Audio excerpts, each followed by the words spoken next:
BOFU.ai is a consultancy that specializes in building bottom of funnel content for B2B SaaS companies with a specialization in LLM optimization through the use of using AI workflows.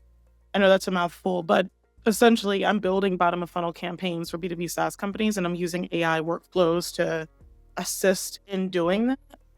And to walk you through how I set this up, first, what I use Leadfeeder for is for me to be able to help the team identify which companies are not only seeing our bottom of funnel content, but which ones are acting on that, right? So we just do some one-to-one stuff with Leadfeeder and HubSpot. I don't think there's any direct integration that we have between Leadfeeder or Dealfront and HubSpot. So that's what I'm getting from it right now. The whole point is to have Dealfront as that place where they see the information, but they can also attribute inbound pipeline directly back to the BOFU content, right? Because for marketers, it's difficult for us to be able to have one-to-one attribution with content. And then as a result of that, a lot of people look at content like some sort of like mysterious black box where you just put a bunch of things in and you don't know what you're going to get out. This kind of pulls back the curtain a little bit and lets people know, okay, bottom of funnel content really does work and it drives major pipeline. So that's what I'm using Dealfront for. And typically the type of insights I get from this is, again, how long did they spend on the page? What was their journey like? So did they go to a bottom of funnel article and then jump to 2 more and then reached out to the sales team? So like that buyer's journey a bit. And then again, like the type of companies. So to see the type of companies that are coming in also helps us with our outbound campaigns as well, because we get to maybe do a lookalike match for this type of content that's coming in. So for example, if we have the Florida Department of Management come in, we can maybe do a lookalike type of audience with a company like 6 Sense to compile a list of similar companies to do outbound research for, right? So things like that, the way content marketing like leaks over into other operations like demand generation, like paid ads.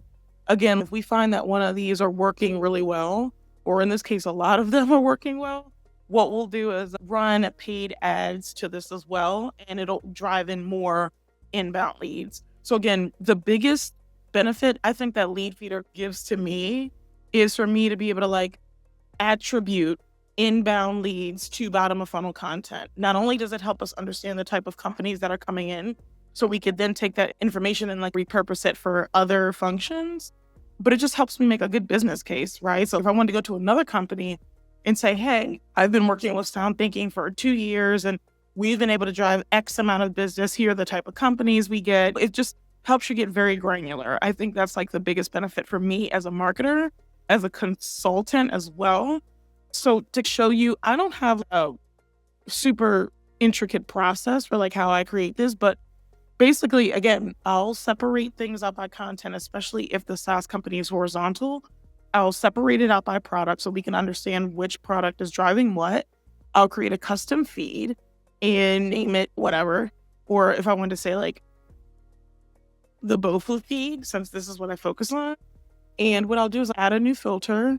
And what it'll be is the page URL and what I'll do is like just choose the exact URL that I'm looking for. Again, I limit these to like the bottom of funnel. I do touch middle funnel too. So I'll limit these to the middle and bottom of funnel articles. And then again, I can get even more specific. So for example, like if I wanted to make another feed that is bottom of funnel, but just for ShotSpotter, right? So I'll go in and add the filters for the page URLs and then add another filter. I don't think I can filter by like product necessarily. We do have the filter down here by product, but I don't think that was done in the filter section. I'll have to see how we did that. But I think the biggest thing here, I think this is more of a manual thing where we just pull all the URLs, all the bottom of funnel URLs for one product and then name the feed that. But every bottom of funnel article we publish per product will get put under that feed. And yeah, so I just go to custom feed. I'll name the feed here. Again, if I wanted to say BOFU feed, and then just keep adding filters, the page URL, which is here, and then just put the exact URL that I'm looking for and just keep adding them and just add all the bottom of funnel URLs in here. And again, I'll separate it out by product too, so we can get even more granular and see what's happening with our organic campaigns right now. Hopefully this is helpful. If you need any more information, more than happy to make sure you have that. Thanks so much.